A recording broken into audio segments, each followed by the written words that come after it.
Hello and welcome to episode 50 of The Rest is Entertainment. This is the questions edition. Questions and answers edition. And I'm Marina Hyde. And I'm Richard Osman. Such a quick study. 50 times I need to get that right. Is it only 50? I'm used to doing that sort of thing in a day. Listen, get back to me when it's in the thousands. Yeah, okay. Have you got a question for me? Oh, yeah, I do. Do you know what? I issued a come and get me plea to our listeners, ask us about top threes, and they've come. There's a lot, but I'm going to give one for you and you can do one for me later. This is from Matic Bow, and Matic says, would you be able to list your top 3 film stars under 35? I think this is off the back of talking about the people we consider film stars are aging up a bit. I will talk about the ones that I think are the biggest and why they are. There is no question for me. At number 1 has to be Timothée Chalamet. You're supposed to start at number 3. No, I want to start at number 1. Right. Okay, great. Well, let's do that. Keep okay, that in. I'm starting at number 1. 50th show, folks. Yeah. I'm starting at number 1 because I want to do a bit more than 3.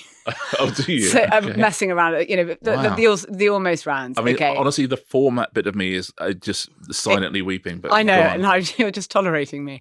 But listen, number 1, Richard, is Timothée Chalamet. Yeah. And there's no question, okay, this person can open a movie.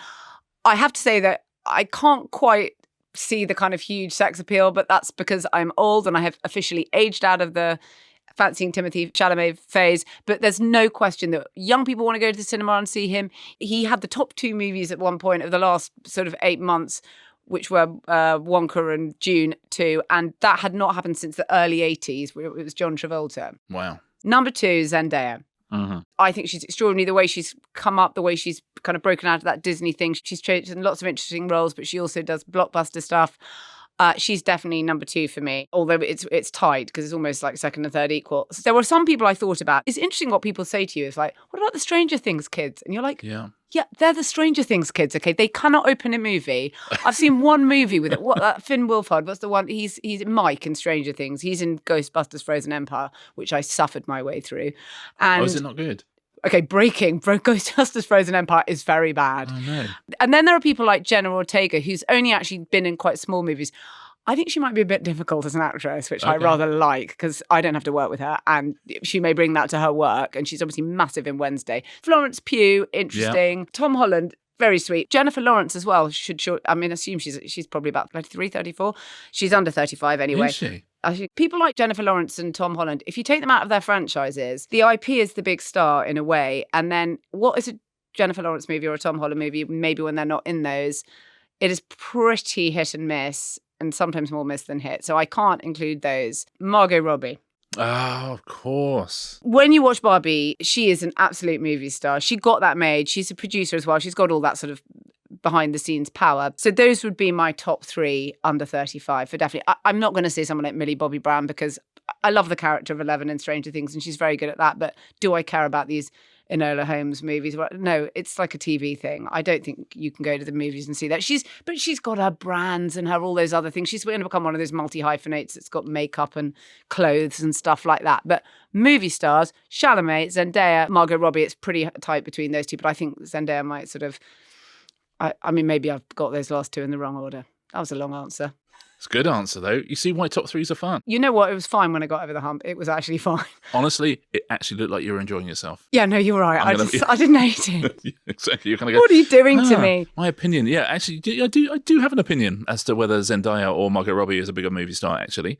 But also, everyone on their dog walk will be going, no, come on. No, Chalamet, okay, yeah. Robbie, every day of the week. Yeah. They'll be saying. Here's one for you. Following your excellent Have I Got News For You appearance recently, have I got news for you legals? Tom Keeley would like to know, I saw Richard's recent appearance on Have I Got News For You and was wondering, are there BBC lawyers who specifically cover the show, especially with regular Ian Hislop being the most sued man in Britain? Yes, there are. There definitely are. But I mean, there's lawyers for all shows. But I mean, most there's lawyers for pointless. Everything is lawyered. Everything goes through that compliance and lawyer process. But something like Have I Got News For You, the unusual thing about that is they will be there on the night because that gets edited overnight to go on the next day.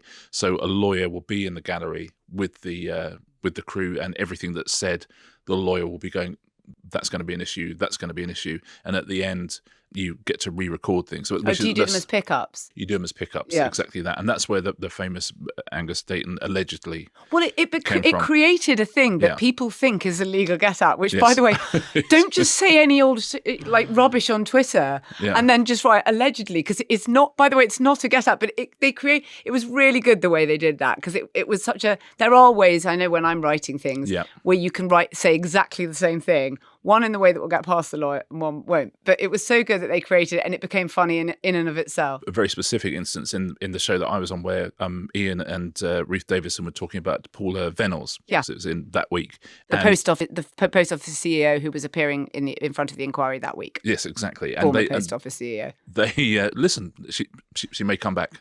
That'd be a hell of a comeback, wouldn't it? Never say never again. What would have to happen between now and Christmas for her to go back? I think a lot of people in the UK would have to actually be killed in a freak accident, and there would be no postal system. They were talking about Paula Venables, and it was brilliant. And it was one of the lovely things about being on that show is if Ian really goes on I was going to say a rant, and it's not a rant, but he was absolutely a tear. He was going on a tear up. And they were talking about Paula Venables and talking about her performance in the inquiry and talking about her complicity in some of the things that happened. And it was great. It was really, really good. And it was kept in, I think, almost entirely. But then at the end, Phil Wang, who was the host because Amol Rajan wasn't able to host it because of the election, had to do, I can't remember what it was, but a form of words that said, Paula Venables has said X, Y, and Z. You run the denial. Yes, exactly that. So they were able to keep the whole thing in so long as you say... but that's because Ian is, as somebody who is very sued, is so skilled at legaling things into the show. Yes. In real time. As opposed to, a lawyer with the best will in the world. Well, sometimes there's certain types of lawyers. I've always loved being lawyered by newspaper lawyers who want to get things into the paper, as opposed to ones who will just say, take the whole thing out. And you say, well, there must be some way it can work. And that's what happens with Have I Got News For You as well. That's the understanding. That's the contract, really. It's like, help us out here, rather than... Because normally on a show, you just say, no, lose this, lose this, lose this. Anything that might even vaguely be actionable, you'll lose. But on that show, the lawyer does, obviously there's disagreements, but the lawyer will work with them and try and find a solution to keep something in the show. That's brilliant. I have to say, I think it would be so counterproductive to sue that show now.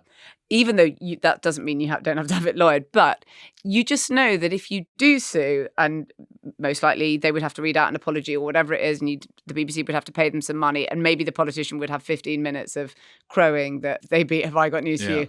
But no, they would not be the ultimate winner, because you just know they would then be in every single week, and they'd become the new hate figure or whatever it is. So I think in a way, just the sheer longevity and the sheer thing of the show, that you think, you'd have one good headline and then all the rest would be bad.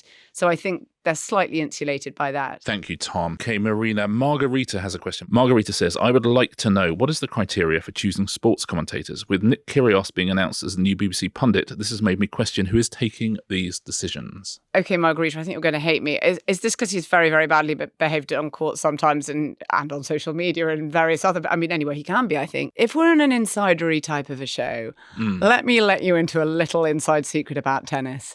It's not really a sport. Buckle up, everybody.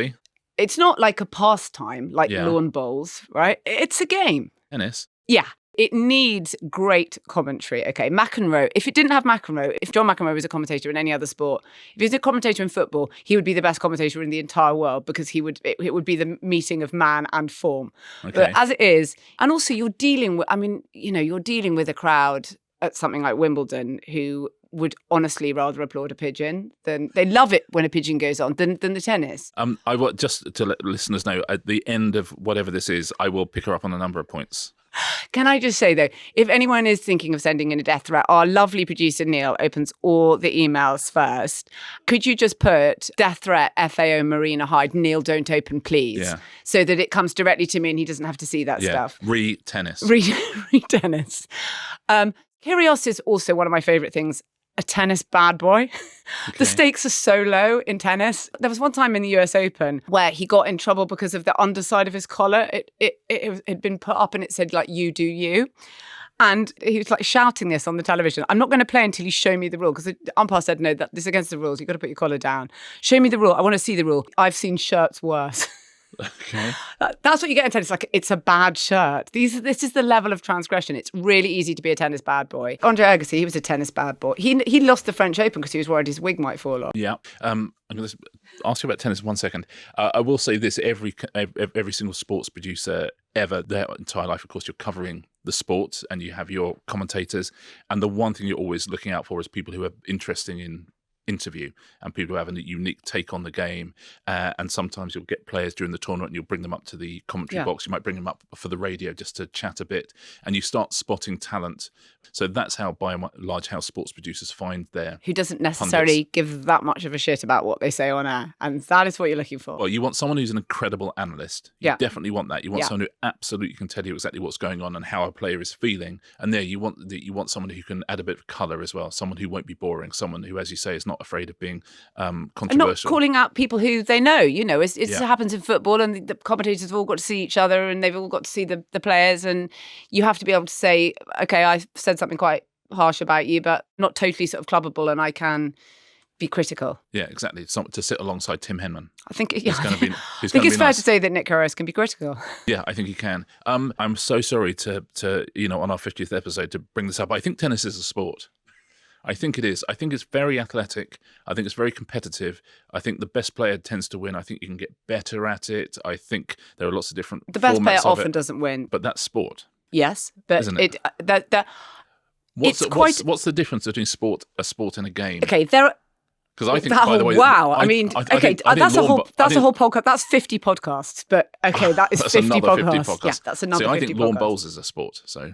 Do you? Yeah. If darts is a sport, then bowls is a sport. I also love darts, but if you can have a pint while you're doing it, you can have a pint when you're playing football if you really want to. While you're on the pitch. Yeah, but they don't have a pint anymore. Okay, yeah, but you can. Whenever they nip off, they down so much. They down so many. I've been backstage at darts tournaments, and now they're not allowed to drink anymore. They've got them lined up. They nip off. They absolutely hammer it. They need to get the same amount in that they would have got if they were allowed to have it on the telly. But yeah, I think that tennis is a sport. Okay, well, let's talk more about this in Wimbledon, and I'll produce specific examples. But obviously, some of the greatest sportsmen that we've witnessed, Roger Federer. I mean, I love tennis. I've watched huge amounts of it in my life, and I go to Wimbledon every year, and I absolutely love it. Why did you just call Roger Federer a sportsman? Because he perfected the form. Of what? Tennis. But a sportsman, he's not a gamesman. Yeah, it's... Your Honour, I rest my case. That's like the end scene of a Jack Nicholson. Is tennis as good a sport as cricket? Movie. Come on then. Is it as good a sport as cricket? Don't be ridiculous. Don't be absolutely ridiculous. Well, I think probably that's something that people... Oh, hold on. Why don't we talk about that? Oh, no, I'm not doing a top three sport. At one point, I'd be very happy if anyone's got questions about sports as formats. I have very strong opinions on that. Tennis, I have a strong opinion on. Cricket, I got a really strong opinion. Can we please have questions about that as they kind of come into our summer schedules? Yes. We'd love those. I think it's a good question. I always, whenever people are being interviewed, this is always the thing to look out for. If you're a football fan, rugby fan, tennis fan, whatever, watch the players being interviewed, and you can see the ones who are giving a little bit more. You can see the ones who don't want to be there. Yeah. You can see the ones who the media trainer has just said, just say this. And you can see the ones who want to engage. And they're the ones that the agents look out for and the producers look out for. And it's fascinating when their sort of commentary style is so different to maybe the way they played. I mean, Boycott, another person you probably maybe didn't think ought to be booked as a commentator, but it was so sort of remorselessly dull watching him play, and yet he was by far the most interesting commentator. It's like, look at someone like Micah Richards. It's amazing how at the end of a career you can, if you've got that star quality, then suddenly you're on and you're booked on stuff, and that's what producers are always looking for, that bit of star quality. We talked more on this than I thought we were going to. Yeah, sorry, we've really gone on. Thank you, anyway, Margarita. More summer sports questions, please. Now, Richard, we're going to go straight into a top three. Top three. Taskmaster. Samantha Jo asks, can I have your top three Taskmaster tasks, please? You certainly can, Samantha. Well, not mine, in fact. I thought what I did instead, so I was on Taskmaster many years ago, and I keep in touch with Andy Devonshire, who's the exec producer, and it's literally like a full-time job, Taskmaster. When I was on, it was like a second series, and it was, I always want to know. 5 episodes, but they are Is it the whole week? it's like How many weeks? When you're on it, it's not too bad. But for Andy and for the gang and for Alex, it never stops. It's one of those really high maintenance things, like crazy. And they go around the world now. They're doing a live experience of it. Wow. And all of that. So I said to Andy, "What are your favourite 3 Taskmaster tasks?" Because he's the one. He's sitting there with the headphones on. He sees all 5 people come in and do the tasks. He sees every single unedited version of it. So I asked him. I thought, great, Andy will send me back his top 3, and it caused him so much pain. This question. Yeah. He said, "I wish you would ask me which of my children I like best." He said, this is impossible for me because I love the show so much, and I love all the people who've been on it. But he narrowed it down. So number 3, he was talking about, he loves the ones where you get to film stuff with the contestants, where they have to create something. Me and John Richardson did a joint task where we had to do a stop motion film with potatoes. It's brilliant. Yeah, we did 28 Days Tater. Well, that's not one of Andy's favourite 3, but he says he loves doing those things, and he's in season 9. We talked about season 1, Roisin and Romesh doing the film something that we can play backwards. God, that's brilliant. Roisin did a brilliant Thirsty Wolf, and Romesh did his Tree Wizard. But his favourite one of those was Rosie Jones's Chickpea Funeral from series 9. So he's gone with that as number 3, which is an absolute cracker. Number 2, talking about how brilliant Alex Horne is and how underappreciated Alex Horne is. And even though he's really appreciated, he's still underappreciated because he's such a genius behind all of the tasks and coming up with them, which is amazing. Yeah. But then he will do anything to make that task work. And it's fascinating, that show, because so many shows on TV are choreographed in some way. Like, we'll choreograph the comedy, we'll do this and we'll do that. Taskmaster really isn't. So Taskmaster, you'll have an idea. Sometimes it's an immediate thing. Sometimes, like doing the films, you need to get a few props together. So you sit and chat with Andy and say, I'd quite like to do this, I'd quite like to do that. And one of the main things you want to do is, can I get Alex involved in some way? And Andy says, Alex never, ever, ever says no. Oh. He said if it's going to help the task, if it's going to make it funny, Alex will always play the fall guy every single time. And that's incredible, given his status on that show, and given that he goes around the world doing that show. He will literally put himself in the worst positions possible. So his number 2 was series 6, and the task was show your love for the Taskmaster. Lisa Tarbuck made Alex go into the shed and sit down on a cake with his bare bottom, and Alex dropped his trousers. Andy said, I had microphones on. He said, I can still hear the squelch now. He said, literally, a profiterole disappeared. He said, it disappeared.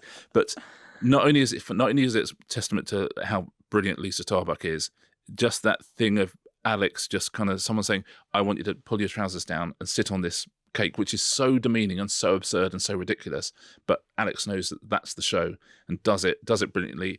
Andy was saying, God, the camera angles we had to work out just before he sits on the cake as well were quite something. Wow. So that's he's the ultimate good sport. Yeah, I mean, he really, really is. So that's his number 2. And his number 1 was from one of the recent ones, season 16. And it was a group task. Sue Perkins and Susan Wokoma, I think, did half of it. And Lucy Beaumont, Sam Campbell, who I absolutely love, I love all of these, and Julian Clary. And it's when they turned the Taskmaster house into a hotel. Oh, yes. And Alex checks in and has lots of demands. And essentially they have to, make him happy. And again, Andy was saying the thing with that is so often Taskmaster, it's sort of like a panel show, but you've got these different comedians. Yeah. And so sometimes all these different skill sets and all these different shticks all come together just in this ridiculous kind of glorious mess of television. And, when it all comes together like that, it's like, it's his dream. So it's a symphony. His top 3, Rosie's Chickpea Funeral, Alex sitting on a cake, and the season 16 hotel task are his top 3. It's so endlessly creative. It gets better and better. It's extraordinary. And as we discovered the other day, the most left-leaning television programme in Britain in terms of the viewers. Yes. Yeah. One for you, Marina. Matthew Dalladay Simpson. Hello. Good name. All right, Jane Austen. He asks, after your discussion of Coppola's new film the other week, what are your dream projects? He has some criteria. It needs to be expensive, ambitious or left field, and needs to have a 75% chance of being a flop. Can do. Okay, can do. I love this. I really got into the idea of the plot. And I was thinking I went down a real wrong rabbit hole because we'd been talking about the Fall Guy and things like that, thinking, I want to do the Knight Rider movie. I know I can do it. I know I can find the chemistry between him and the car. And, and I'm going to really mess it up by like making him a woman or something. Like just do it, messing up with the original format. But then I thought, no. I remembered that when I was doing research for the superhero TV series, that lots of people have talked about the Bible as a franchise. I was like, yeah, no, I'm going to sit. Okay, it's all free, the IP. It's all free. It's not copyrighted. So mine is the Bible, a franchise, right? I'm going to have Peter Jackson do. I'm appointing directors. Yes. Peter Jackson does the Old Testament. Nolan does the New Testament. Oh, I like that. Guy Ritchie can do the Book of Revelations, which he's also predicted in. And I'm going to release them all. I was thinking I'm going to do them all on the same day. And I thought, why aren't I doing what Kevin Costner's? I'm trying to really make a flop here. I'm desperately trying to make a flop here. I'm going to do what Kevin Costner's doing in real life this summer. And I'm going to release like the New Testament on one day. And then 6 weeks later, when that half of the turkey is really rancid, I'm going to flop down the next rancid half of the turkey in the form of the Nolan directed New Testament. And, once we get for a Christmas special or something, where Guy Ritchie's Book of Revelation. I would do New Testament first and then pitch the Old Testament as a prequel. A prequel, yeah, that's right. Do you think Nolan would go first? To be a hit, Timothée Chalamet is Jesus, right? Yeah. But we need something that has a 75% chance of being a flop. Yeah. So who plays Jesus? This is the trouble, Richard. I can only think of very rude things to say. Who would be the worst Jesus? Oh, no, by the way, you can have a great actor, but just someone you just think, I don't particularly want to see them as Jesus. Like Bradley Cooper, for example. It's very, very good. I'm not sure I'd want to see his Jesus. What about Ryan Gosling's Jesus, but played as Ken? He plays Jesus. He's playing that role every time. He's playing it in The Fall Guy. He can play it again as he can play Jesus as the Ken stroke Colt Seavers and now Messiah role. So Christopher Nolan's Bible with Ryan Gosling as Jesus. Well, Christopher Nolan's New Testament. Don't cut Jackson out because he's going to want equal billing with Nolan. Whether we'll get it or not is another matter. That's a really good idea. I mean, isn't that the point of all of this? Otherwise Gosling's not going to sign up. And actually, I tell you what, when Will Smith had this idea of a big franchise movie, which I think was called something like Earth 2000, I'm going to get this bit wrong, but I think he wanted there to, I think I've talked about this before, he wanted there to be he thought it was so important that you couldn't discuss it on Facebook or Twitter or something like that. It needed its own social network specifically for discussing this franchise. So my Bible franchise would have its own social network as well that would launch at the same time in which people could talk about my Bible franchise. I love it. Yeah. That feels 75% chance of a flop? Or I'm nudging 76 I would have thought so. I mean, listen, great directors and all sorts going on. Okay, our producer Neil has very kindly just told me that the Will Smith thing that never happened, by the way, was not called Earth 2000, it was called After Earth. After Earth? After Earth. Actually, hang on a second. Can we talk about Will Smith on next... Will Smith. Yeah. Can we talk about Celebrity Redemption while we're at it next week? Because Will Smith is coming back with Bad Boys 4. Coming back off a little incident at the Oscars a couple of years ago, and I think we should talk about it. I think Celebrity Redemption. Perhaps that was just a trailer. Yeah. I'll do one. It's 3 words. Lawyers in Space. Listen, that's got a 25% chance of being a hit. Yeah, it has actually. Yeah. I think I'd watch it. Yeah. But I'm an ironist. I mean, I watch anything. But you know that charity who, if you get arrested in Thailand or something, they will send you a lawyer who speaks the language and understands the legal system of that country. That, but for space. So like a decrepit little charity on Earth, and whenever you get in trouble in other parts of the universe, kind of like Highway to Heaven or something like. Yeah. Or and he has to go, and it's a story of the week, and it's a different alien. Yeah. Have you just pitched me Doctor Who? He's not a lawyer. No. Yeah, this is if he's got the sonic screwdriver, he can do anything. Yeah, that's true. Or the little thing that makes people go, yeah, okay. This one's definitely for you, Richard. It's about radio show autonomy. Georgina Walker asks, I've always wondered, radio DJs and their shows, how much choice in music do they actually have? Can they pick the tracks played, or do they have a set list to pick from and they're told what to play? Sort of a mix, but yeah, every radio station, I mean, it's a huge business, radio, and they do so much research into their audience.